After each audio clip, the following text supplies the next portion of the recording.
Assalamualaikum warahmatullahi wabarakatuh. Waalaikumsalam warahmatullahi wabarakatuh. Innal hamdalillah salatu wassalamu ala Rasulillah asyhadu an la ilaha illallah wahdahu la syarika lahu wa asyhadu anna Muhammadan 'abduhu wa rasuluh la nabiyya ba'dahu. Allahumma shalli ala Muhammad wa ala alihi wa ashabihi wa wala wa ba'd. Bapak-bapak nas dan hormati istighfar seluruh ibu bapak, wabil khusus jamaah mushola as-Saukiyah dan keluarga besar Dinas Perikanan dan Kelautan. Mudah-mudahan seluruhnya senantiasa dimuliakan Allah Subhanahu wa taala. Amin. Ya rabbal alamin. Kaji kita siang ini ibu dan bapak rahimakumullah berawal dari sebuah hadis. Bismillahirrahmanirrahim. As-shadaqatu bi'ashratin. Sedekah itu kata Nabi nilainya adalah 10. Wal qardu, meminjamkan uang tidak berbunga, kata Nabi bisa maniyati 'ashar, nilainya adalah 18. Wasilatul ikhwan, menyambungkan tali persaudaraan, kata Nabi sallallahu alaihi wasallam bi'ashrin, nilai pahalanya adalah 20. Wasilatul rahim, menyambungkan tali silaturahim, kata Nabi bi arba'atin wa 20, nilai pahalanya 24. Jadi Ibu dan Bapak rahimahullah, biasanya ibadah itu satu dibuat satu nilainya, satu dibuat dua, atau satu dibuat tiga nilainya, itu paling banyak. Tapi rupanya ada satu amalan dibuat 10 nilainya. Nama amalan itu adalah sedekah. Lebih hebat dibandingkan sedekah, satu amalan dibuat 18 nilainya. Nama amalan itu adalah al-qardu, meminjamkan uang tidak berbunga. Lebih hebat lagi daripada itu, satu amalan dibuat 20 nilainya. Nama amalan itu adalah silatul ikhwan, menyambungkan nadi persaudaraan. Lebih hebat lagi daripada itu, satu amalan dibuat 24 nilainya. Nama amalan itu adalah silatul rahim, menyambung tadi silatul rahim. Ibu dan Bapak rahimahullah, pertama adalah sedekah. Adakah amal yang paling lama di dunia ini? Kalau kita tengok sholat tadi, sholat zuhur berjamaah paling-paling 5 sampai 7 menit. Ada yang lebih lama dibandingkan sholat berjamaah, paling-paling kajian. Ikuti pengajian ini paling tidak 15 sampai 20 menit. Adakah yang lebih lama dibandingkan kajian? Ada. Namanya adalah berpuasa dari terbit fajar hingga terbenam matahari. Adakah yang lebih lama dibandingkan puasa? Ada. Namanya ibadah umroh. Umroh itu 9 sampai 15 hari. Adakah ibadah yang lebih lama dibandingkan umroh? Ada. Haji. Berapa? 42 hari. Adakah amal yang lebih lama dibandingkan ibadah haji? Ada apa? Pernikahan. Jadi pernikahan ini amal ibadah yang lebih lama.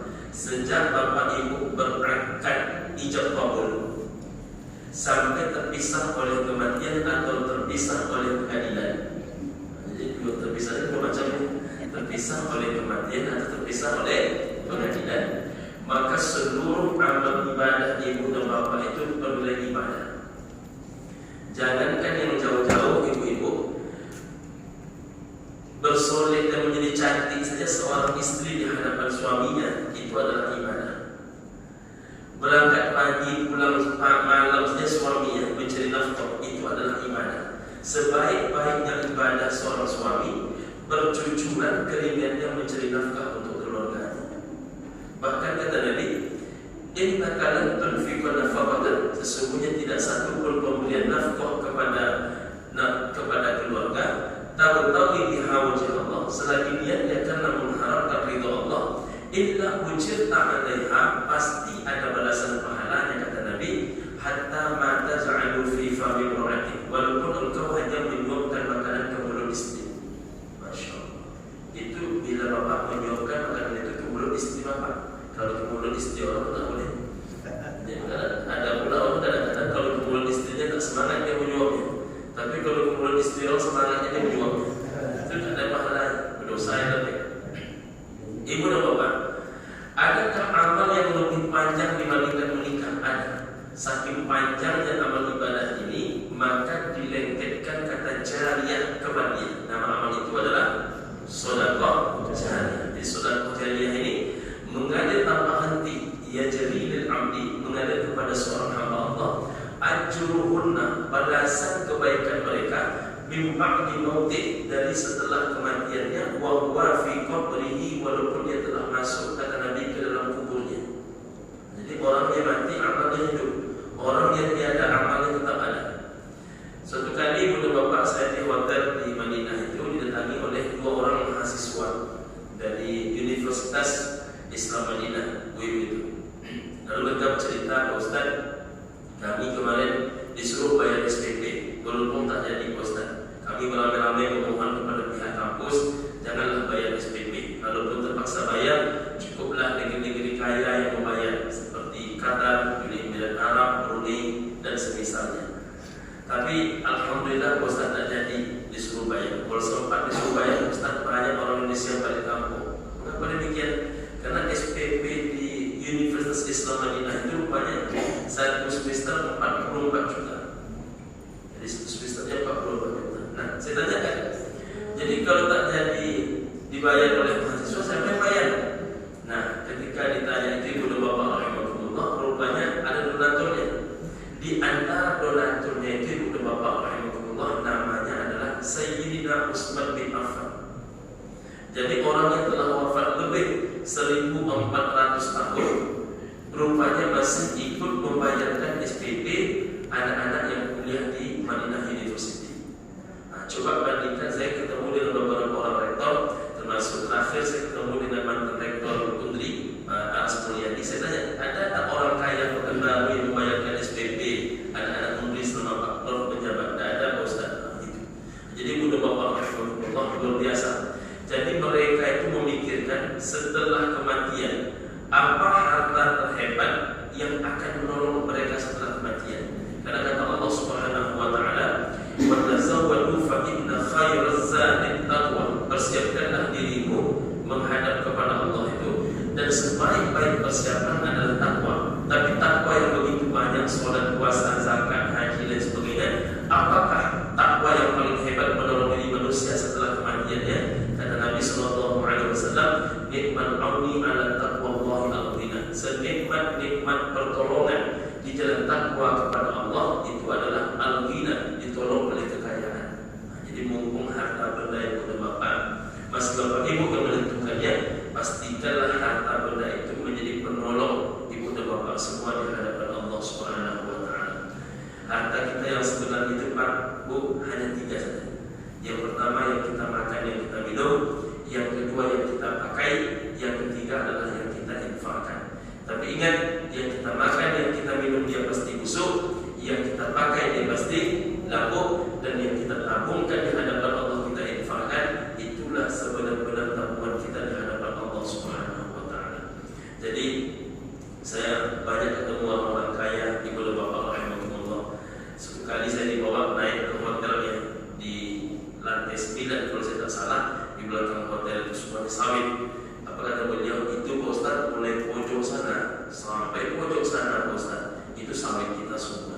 Masya Allah, begitu luasnya ibu dan bapak rahimahumullah. Lalu saya pun bertanya, seluas itu sawit Pak Haji, berapa rencana Pak Haji sawit itu yang akan menolong diri Pak Haji? Rumahnya lo tak punya jawaban. Jadi seluas itu sawit itu rata-rata itu hanya untuk dipakai di dunia, tapi tidak bisa dibawa ke akhirat. Padahal harta itu merupakan pertolongan di jalan takwa kepada Allah yang paling hebat. Maka ibu dan bapak rahimahullah, jadikanlah harta benda ibu dan bapak itu sebagai penolong ibu dan bapak semua. Kalau ibu dan bapak pergi ke Madinah, di depan pintu satu Masjid An-Nabawi itu namanya adalah Babus Salam. Nanti keluar Babus Salam itu ketemu dengan pintu gerbang 316, namanya juga Babus Salam. Keluar lagi pintu gerbang Babus Salam itu ketemu dengan Syarif As-Salam dan As-Salam.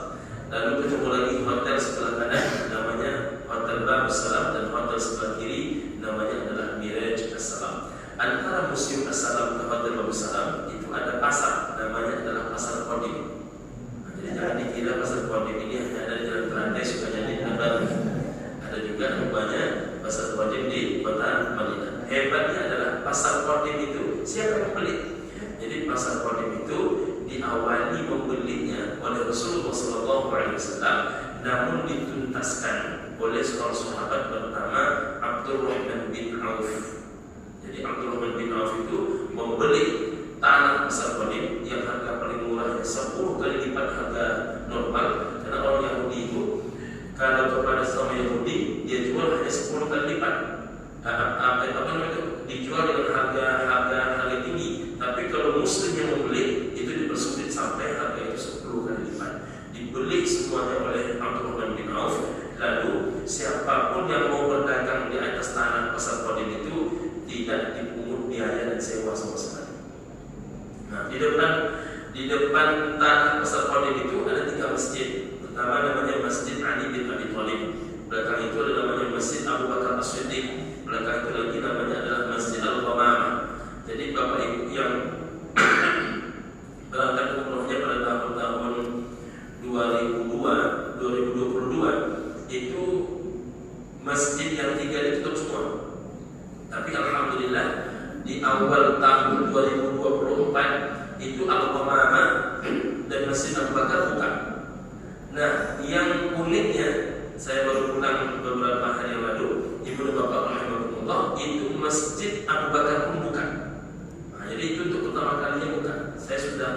lebih kurang 24 tahun bolak-balik udah Bapak rahimahullah.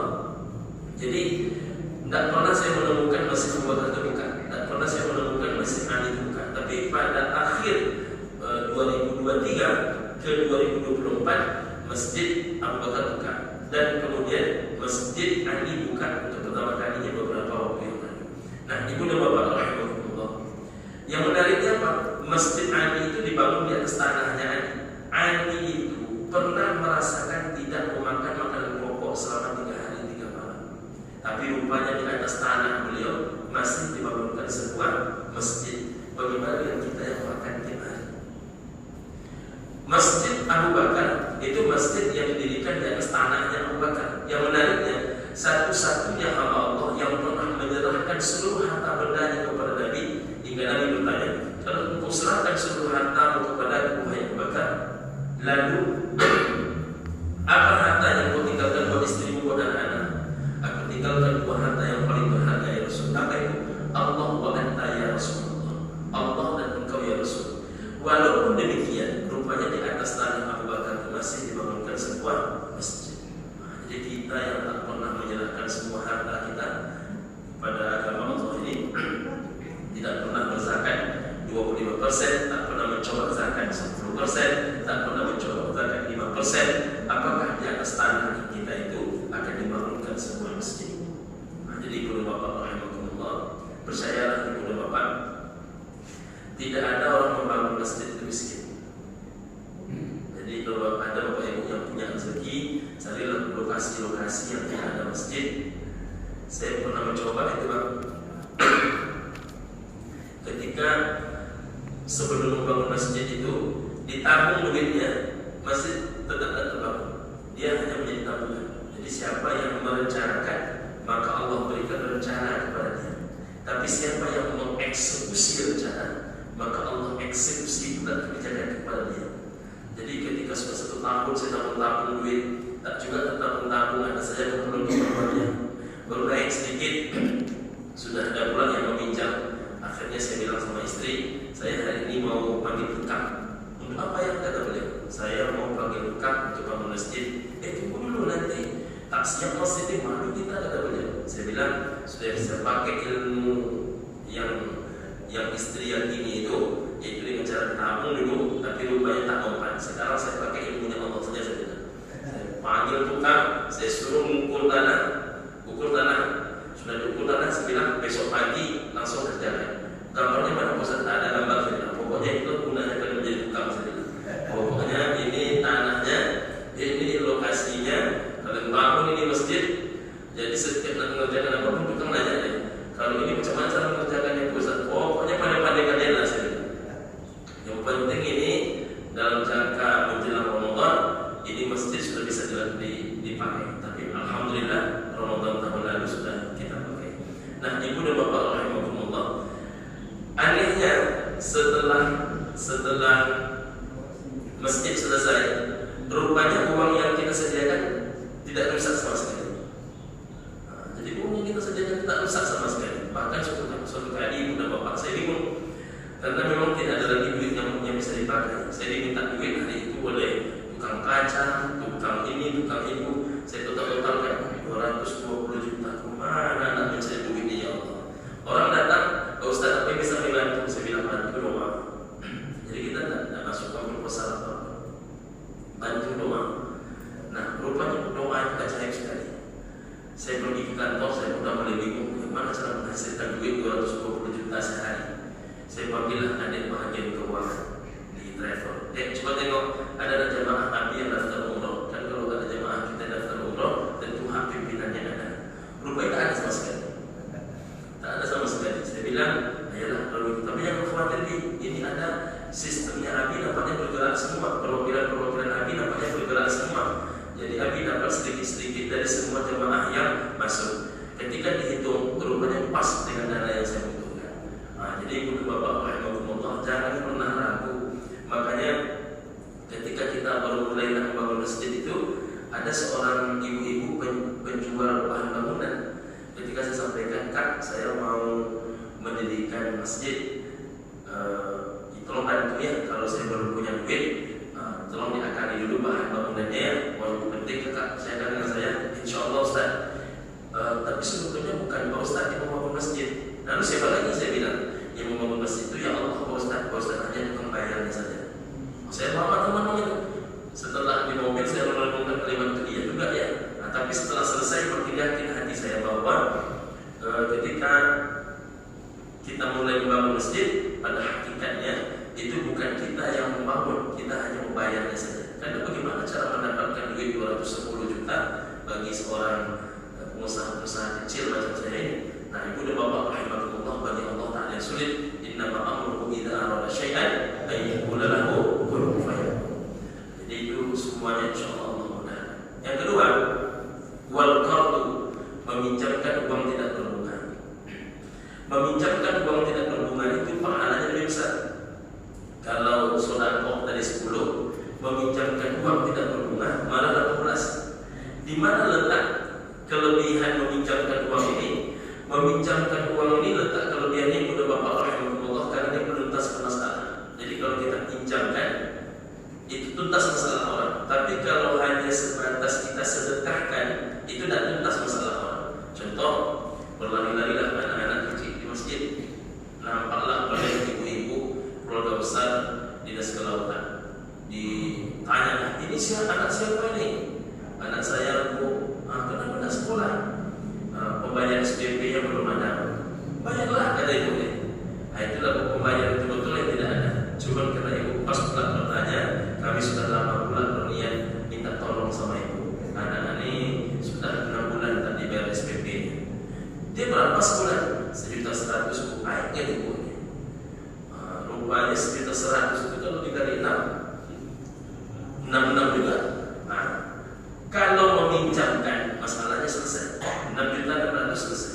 Tapi kalau sedekah paling-paling 200, tidak selesai masalah. Jadi beratnya meminjamkan itu adalah beratnya meminjamkan itu kalau keuntungannya adalah masalah selesai, beratnya adalah risiko. Sulit mencari 2 orang yang jujur di antara 10 orang peminjam. Ya, sulit sekali mencari orang yang jujur di antara peminjam-peminjam yang ada. Dan rupanya kalau sudah masalah berhutang, orang ahli sholat sekalipun belum tentu jujur dan berhutang. Bahkan dulu Bang, kami di travel membolehkan menelangi jamaah yang mau berangkat umroh serius. Jadi datang dia ke travel, Pak Ustaz, boleh nggak Pak Ustaz, saya bayar langsung ke travel, tapi saya berangkat dulu. Itu jangan coba-coba oleh travel, tidak akan berbayar. Saya sudah pengalaman itu, udah puas hati kita kalau saya. Jadi macam mana pun dekat orang sekarang, saya tetap menyamaratakan tidak bisa dipercaya. Karena rata-rata yang datang itu orang kepercayaan semua. Rupanya kalau sudah menyangkut hutang, sulit manusia dipercaya. Maka ketika saya bertemu dengan seorang pengusaha, kita cerita di situ. Saya bilang, jadi Pak Haji, kita ini beruntung kalau kita punya teman-teman yang soleh. Tiba-tiba Pak Haji nyeletuk ya. Ukuran orang soleh menurut Ustaz apa? Ya paling tidak solehnya bagus, mengajinya bagus, pakaiannya bagus. Saya bilang, Pak Ustaz, ambo atau karena ini orang macam itu Pak Ustaz. Jadi jangan pernah percaya dengan orang kalau sudah urusan duit. Kalau sudah urusan duit nih, mohon maaf, orang sepintas sholatnya soleh sekalipun, kalau sudah berurusan dengan duit itu bukan hijau lagi, tadi terbalik. Itu yang kita kasih berangkat dulu tanpa bayar itu, mohon maaf, ada yang guru ngaji, ada yang mohon maaf penceramah, ada yang pengurus masjid. 10 yang macam itu Pak, kadang-kadang kalau dikatakan 11 saya tak jujur. Macam itu perumpamannya 10 macam 11 saya tak jujur. Payah sekali mencari orang jujur dalam hal hutang berhutang. Apalagi kalau orang berhutang itu punya filosofi hidup, semangat dalam berhutang, bersabar dalam membayar. Nah, ini lebih rumit lagi. Itu lebih rumit lagi. Jadi kalau ibu dan bapak bertemu dengan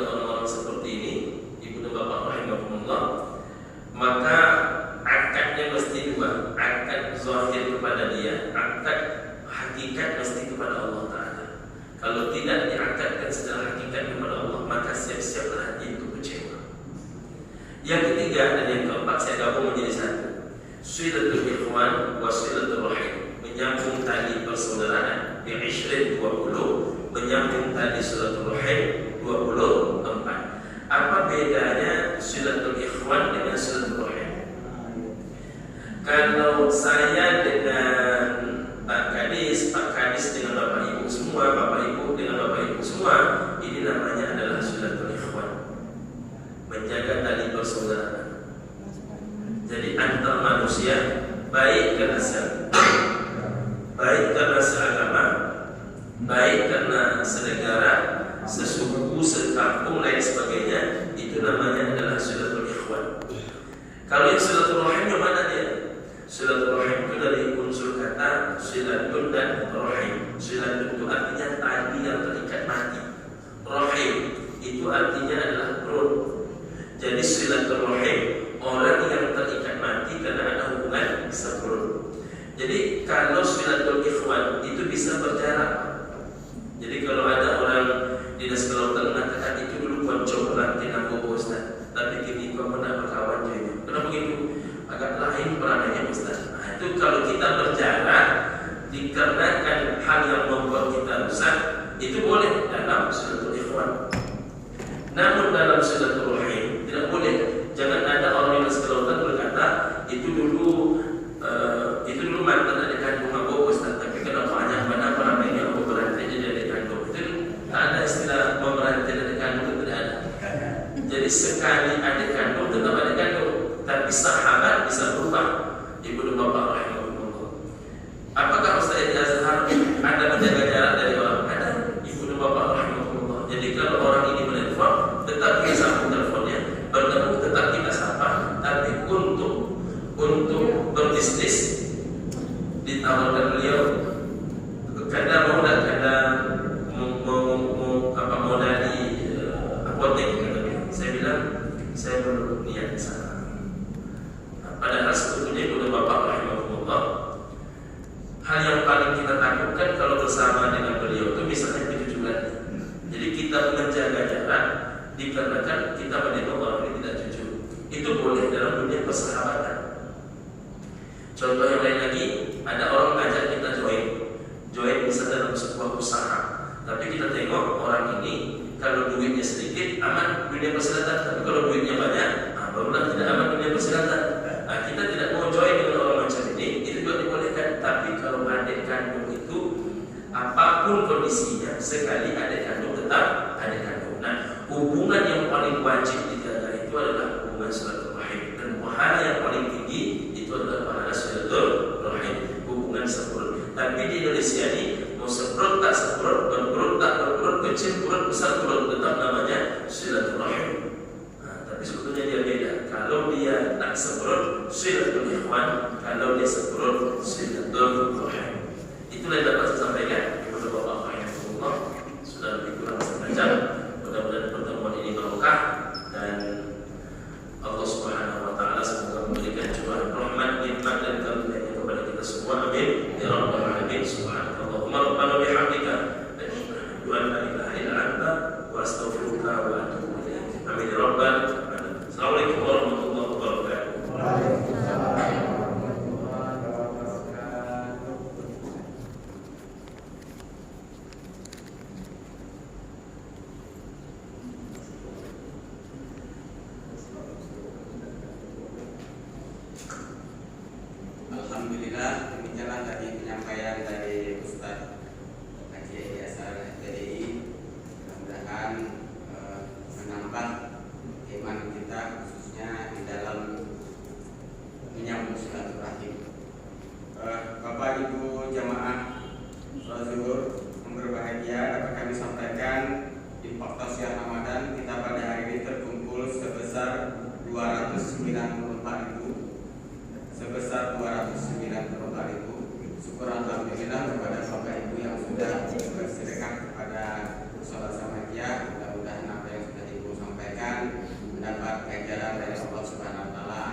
Wabillahi taufiq wal hidayah.